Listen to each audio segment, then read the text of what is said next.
یمن میں کیا ہو رہا ہے. تو یہ وہ لوگ ہیں جو مسلمان ممالک کہلاتے ہیں. تو یہ بھی اگر آپ کے ساتھ دشمنی پہ اتر آتے ہیں، آپ ایران کے ساتھ تعلقات اپنے ماضی کے اٹھا کر دیکھ لیں، وہاں پر ایران، اس کے ساتھ بھی آپ ایک خاص طبقہ ہے جو اس کو اچھا نہیں سمجھتا، اور ایک طبقہ ہے جو کہتا ہے ایران ہمارا مسلمان اسلامی ملک ہے. اس کے کردار کو دیکھیں، 1948 کے وہ پہلا ملک تھا جو آپ کو تسلیم کرنے والا. وہ آج کے دور میں وہ وہی ملک ہے جو آپ کو اتنی پسندیدگی نہیں دیتا جتنا وہ بھارت کو دیتا ہے. تو یہ کیا وجوہات ہیں؟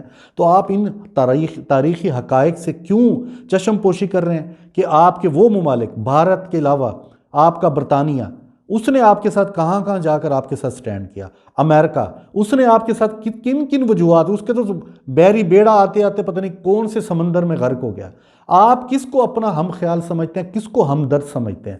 ابھی میں ایک یوٹیوب اپنا ایک ٹی وی چینل کے اوپر لیفٹیننٹ جنرل ریٹائرڈ امجد شعیب صاحب کا بھی ایک میں کلپ دیکھ رہا تھا، اس میں بھی انہوں نے کچھ باتیں بڑی اچھی کی ہیں. بات یہ ہے کہ آج کا ہمارا موضوع بڑا یونیک ہے، آپ کو اس میں بالکل جذباتی نہیں ہونا. میرا جو آج کا مہمان ہے جناب میجر ریٹائرڈ محمد کاشف اسلام صاحب، ہم ان سے بھی یہ رائے لیں گے. اور اس سے پہلے میں آپ کو ایک گریٹر اسرائیل کا ایک کنسیپٹ بتاتا ہوں، وہ آپ کو سن کے آپ کے رونگٹے کھڑے ہوں گے کہ گریٹر اسرائیل بنانے میں وہ کون سی قوتیں پیچھے ہیں اور وہ کیسے بنے گا، اس کے کتنے مراحل ہیں، اور آج وہ کس مرحلے تک پہنچ چکا ہے، آگے وہ کیا چاہتا ہے. پوری دنیا کے اندر اقوام متحدہ کے 206 ممالک جو ہیں، ان ممالک کو اقوام متحدہ کے پلیٹ فارم تک لانا ایک سازش ہے، ایک مرحلہ ہے. اس کے اوپر یہ جو چوتھا مرحلہ وہ یہ ہے جس کے اسرائیل گریٹر اسرائیل کہلائے گا. یہ جتنے ممالک ہوں گے ان کو معاشی طور پر، اخلاقی طور پر ایک اتنا کم تر کر دیا جائے گا، ان کو اتنا جکڑ دیا جائے گا کہ ان کو بعد میں کہا جائے گا کہ تم گریٹر اسرائیل کا ایک حصہ بن جاؤ. اور اس میں بد نصیبی یہ ہے کہ میں نے اس نقشے کو دیکھا ہے، اس کے اندر تمام عرب ممالک شامل ہیں.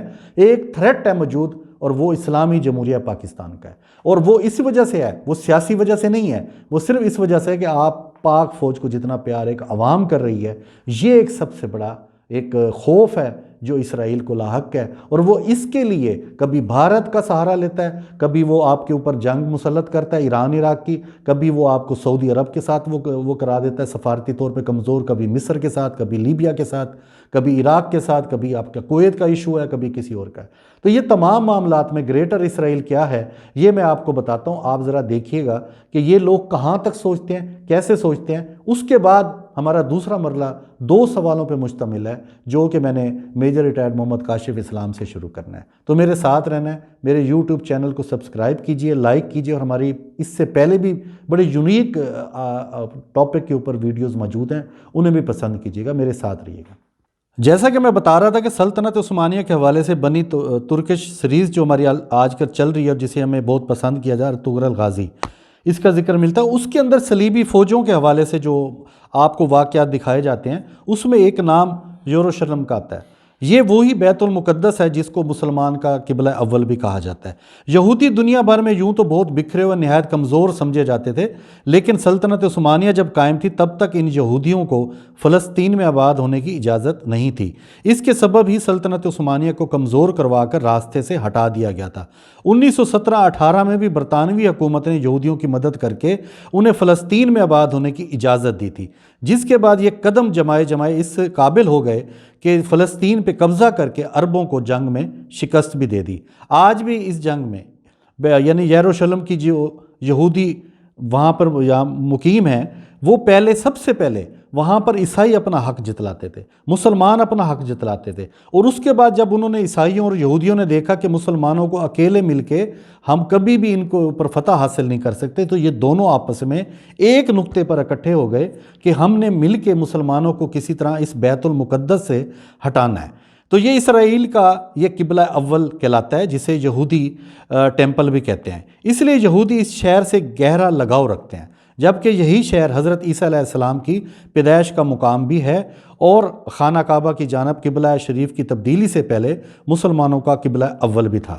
پہلے صلیبی اس علاقے کو فتح کرنا چاہتے تھے، لیکن اس بار بیت المقدس کے لیے یہودی اور عیسائی ایک ہو گئے. اور ان کے اتحاد کی 2 سب سے بڑی وجوہات ہیں کہ ایک تو مسلمانوں کے خلاف ان کا اتحاد، اور دوسرا یہودی عیسائی اپنے مقدس مقامات تک آسانی سے رسائی حاصل کریں۔ اس کے علاوہ یہ تھا کہ یہودیوں کے پاس مال و دولت کی کثرت ہے، مگر دنیا میں بکھرے ہونے کی وجہ سے یہودیوں کے پاس اپنا کوئی ملک نہیں ہے، جبکہ عیسائیوں کے پاس اپنی کئی ریاستیں موجود ہیں کہ وہ ان ریاستوں کو استعمال کر کے مسلمانوں کے اوپر ایک پریشر ڈیولپ کر سکتے ہیں۔ دوسرا، یہ دولت کا استعمال عیسائیوں نے کروایا تاکہ وہ یہودیوں کی دولت کے بل بوتے کے اوپر مسلمان ممالک کو اخلاقی اور معاشی طور پہ کمزور کر سکیں۔ اس وقت دنیا میں تقریباً 1.5 کروڑ سے زیادہ یہودی مختلف ممالک میں آباد ہیں، جبکہ اسرائیل میں بسنے والے یہودیوں کی کل آبادی 88 لاکھ کے قریب ہے۔ ان کی خواہش ہے کہ دنیا بھر کے یہودی اسرائیل میں آ کر آباد ہوں۔ اس سلسلے میں انہیں مزید وسیع و عریض جگہ چاہیے ہوگی۔ گریٹر اسرائیل کا نقشہ جو ہے وہ 1896 اور 1897 میں تیار کیا گیا تھا، جبکہ گریٹر اسرائیل کے قیام کے منصوبے کو 4 مراحل میں پایہ تکمیل تک پہنچانے کا بھی منصوبہ تھا۔ ان میں 4 مراحل میں سب سے پہلا تو بھیانک اور خون ریز جنگ برپا کرنی ہے، جس کی وہ اس وقت ساری دنیا میں تیاری کر چکے ہیں۔ اس جنگ کو تیسری عالمی جنگ آرمیجاڈون کے نام سے بھی یاد کیا جاتا ہے۔ دوسرا، مسلمانوں کے 2 اہم ترین مقدس مقامات پہ قبضہ کر کے انہیں گرا کر ان مقدس مقامات میں سے ایک مسجد اقصیٰ اور دوسرا مقام مسجد نبوی، ہمارا روضہ رسول صلی اللہ علیہ وآلہ وسلم ہے، وہ یہودیوں کے نزدیک یہ مقام بھی گریٹر اسرائیل میں آتے ہیں۔ آپ کو یہ جان کر حیرت کا جھٹکا ضرور لگے گا کہ پہلی اور دوسری جنگ عظیم کا سکرپٹ لکھنے والا شخص ایک کٹر یہودی اور اعلیٰ درجے کا ممبر تھا، جس کا نام البرٹ پائک تھا۔ اس شخص نے 1871 میں ایک اعلیٰ درجے کے امریکی سیاستدان کو خط لکھا تھا، جس میں تینوں عالمی جنگوں کی تفصیل سے آگاہ کیا گیا تھا۔ ان میں سے 2 عالمی جنگیں عین اس کے خطے کے مطابق اسی طرز اور اسی سال لڑی گئیں اور مطلوبہ نتائج بھی حاصل کیے گئے۔ مختصراً بتا دیتا ہوں کہ اس نے لکھا تھا کہ ہم پہلی عالمگیر جنگ برپا کرنی ہوگی، جس کے اختتام پر روس کی طاقت کو ختم کر کے روس کو ایک کمیونسٹ ریاست بنایا جائے۔ اس ریاست سے دوسرے ممالک کی حکومتوں کو تباہ کرنے اور مذاہب کو کمزور کیا جائے گا۔ دوسری جنگ میں نازیوں کی طاقت کو ختم کرنے، عیسائی مذہب کو مضبوط بنانے اور فلسطین میں اسرائیل کے قیام کی راہ ہموار کرنے اور اسے ایک یہودی ریاست بنانے کے متعلق لکھا گیا تھا۔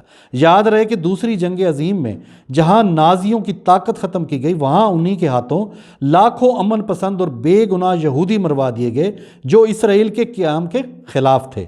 آخری اور تیسری جنگ یعنی عالمی جنگ کے متعلق لکھا گیا اس نے کہ یہ جنگ مسلمانوں، مغربی طاقتوں اور اسرائیل و مغربی طاقتوں کے درمیان لڑی جائے گی۔ مسلمان ملکوں کو تقسیم کیا جائے گا، جبکہ ان کو معاشی، دفاعی اور اخلاقی لحاظ سے توڑ کے رکھ دیا جائے گا۔ آج بالکل وہی سب کچھ چل رہا ہے۔ یہ خط برطانوی میوزیم میں پڑا موجود تھا، لیکن عین 100 سال پورا ہونے پر میوزیم سے غائب کر دیا گیا۔ تو کبھی موقع ملا تو اس خط کے حوالے سے بھی ہم آپ کو مکمل تفصیل سے آگاہ کریں گے انشاءاللہ۔ اس جنگ کے بعد تیسرا جو معاملہ تھا وہ ہیکل سلیمانی کی تعمیر تھی، یعنی یہودیوں کا مسجد اقصیٰ کو گرا کر اس کی جگہ ہیکل سلیمانی تعمیر کرنا، اور چوتھے نمبر پر حضرت داؤد علیہ السلام کی تاج پوشی کے لیے استعمال ہونے والا پتھر، جسے تھرون آف ڈیوڈ کے نام سے یاد کیا جاتا ہے، اسے بھی نو تعمیر شدہ ہیکل سلیمانی میں رکھا جانا شامل ہے۔ یہ پتھر مختلف ممالک سے ہوتا ہوا اس وقت برطانوی شاہی خاندان کی ایک کرسی میں جڑا ہوا ہے، جس پہ شاہی خاندان کے افراد سے حلف لیا جاتا ہے، جبکہ ان تمام باتوں کا مقصد یہ ہے کہ جب یہ سب کچھ ہو جائے تو یہودیوں کا جھوٹا مسیحا دجال جب آئے گا اور وہ یہودیوں کا اپنا ملک اگر نہیں ہوگا، تو ان کا یہ عقیدہ ہے یہودیوں کا کہ اگر ہمارا ملک اپنا نہیں ہوگا جب تک تو دجال کی آمد نہیں ہوگی، اس کا ظہور نہیں ہوگا، تو وہ مسیحا اس کو کہتے ہیں۔ تو ایک دلچسپ بات اور بھی آپ نوٹ کر لیں کہ گریٹر اسرائیل کی ایک سرحد ایک بارڈر جو ہے وہ ایران کے بالکل عین ایران کے بارڈر کے ساتھ آ کے ختم ہو رہا ہے، جہاں پر آج بھی 77,000 یہودی جو ہے نا وہ اس مسیحا یعنی دجال کے انتظار کر رہے ہیں کہ اس کا استقبال کیا جائے اور اسے گریٹر اسرائیل کی ایک کڑی سمجھا جاتا ہے۔ گریٹر اسرائیل کو سمجھنے کے لیے ہم زمانہ بنی اسرائیل میں چلتے ہیں، جہاں حضرت ابراہیم علیہ السلام کا تعلق عراق سے تھا، لیکن آپ ہجرت کر کے فلسطین تشریف لے گئے۔ یہاں آپ اپنی بیگم سارہ علیہ السلام اور بیٹے حضرت اسحاق علیہ السلام کے ساتھ مقیم رہے، جبکہ حضرت بی بی ہاجرہ اور حضرت اسماعیل علیہ السلام کو اللہ کے حکم سے مکہ چھوڑا ہے۔ اسرائیل کا لفظ اس میں اصل میں حضرت ابراہیم علیہ السلام کے پوتے اور حضرت اسحاق علیہ السلام کے بیٹے حضرت یعقوب علیہ السلام کا عبرانی زبان میں ایک لقب تھا۔ آپ کی نسلیں یعنی حضرت یعقوب علیہ السلام کی نسلیں جو ہیں اسی علاقے میں آباد ہوئی اور بعد میں بنی اسرائیل کہلائیں۔ حضرت یعقوب علیہ السلام کے پھر 12 بیٹے ہوئے، جن میں سے ہر ایک کا اپنا قبیلہ وجود میں آیا، اور یہ 12 قبیلے مختلف علاقوں میں پھیل گئے۔ ان 12 قبیلوں کے نام یہ تھے: زیبون، شمون، یہودا، نفتالی، دان، لاوی، جاد، عشیر، مناسکا، بیسار، زبولون، بنجامین، افراہیم۔ اچھا، اب یہ 12 قبیلے نہیں بلکہ 12 ممالک تھے، یہی وہ تمام قبیلے۔ پھر یہ جنگوں میں مختلف ناموں سے اپنے نام بدلتے گئے اور آج پوری دنیا میں نقشے پہ موجود ہیں، مختلف عیسائی ریاستیں بن کے۔ ان میں سے بہت پہلے سے موجود اسرائیل اور فلسطین جو ہے پہلے سے قابض ہیں، جبکہ باقی ممالک میں ترکی، عراق، شام، لبنان، اردن، سعودی عرب، مصر اور کویت شامل ہیں، جو کہ بنی اسرائیل کا حصہ تھے۔ اسی وجہ سے یہ تمام ممالک صلیبیوں اور یہودیوں کے زیر عتاب ہے۔ یہودی چاہتے ہیں کہ جیسے زمانہ بنی اسرائیل میں یہ تمام علاقے ہمارے تھے، اسی طریقے سے یہ واپس گریٹر اسرائیل کا ایک حصہ بن جائیں، جس کا ہیڈ کوارٹر یروشلم ہونا چاہیے۔ اب جتنے میں نے ممالک کے نام بتائے آپ کو، یہ سیاسی، معاشی اور دفاعی لحاظ سے اکثریت ہی ان ممالک کی یہودیوں کے ساتھ مل چکے ہیں، جس کا کچھ نے باضابطہ اعلان کیا اور کچھ ابھی اس کشمکش میں ہیں کہ ہم کب اس کے ساتھ الحاق اپنا ظاہر کریں۔ اس کی بڑی مثال مصر میں محمد مرسی شہید کو بھی بنا کر جنرل سیسی کو لایا گیا۔ مسلمانوں کی مدد کرنے والے معمر قذافی کو لیبیا کے اندر ہٹایا گیا۔ ایسے ہی دیگر ممالک کے اندر حکومت میں یہودی عمل دخل اس حد تک بڑھ گیا کہ آج مسلم ممالک کے اندر آپ کو یہودی اثر زیادہ نظر آئے گا۔ کہتے ہیں کہ دنیا میں علاج پہلے آتا ہے، بیماری بعد میں آتی ہے۔ اللہ پاک غیب کا علم رکھتے ہیں، اللہ پاک جانتا ہے کہ اس نے اسرائیل کے کردار کو کہاں تک لے جانا ہے اور اس کو کس طرح کا کرنا ہے، لیکن دجال کا جو واقعہ ہے وہ بھی اپنی طور پر ایک حقیقت ہے۔ پاکستان ایک واحد اسلامی ملک ہے جس نے بوسنیا، فلسطین، عربوں، چیچنیا، افغانستان اور باقی مسلم ممالک کی ہمیشہ مدد کی اور اس کے لیے جنگیں بھی لڑی، جس کی ابھی آذربائیجان کی ایک تازہ لڑائی بھی ہماری آنکھوں کے سامنے ہے۔ وہاں پر پاکستان نے ترکی کے ساتھ مل کر کس طرح اپنا رول ادا کیا۔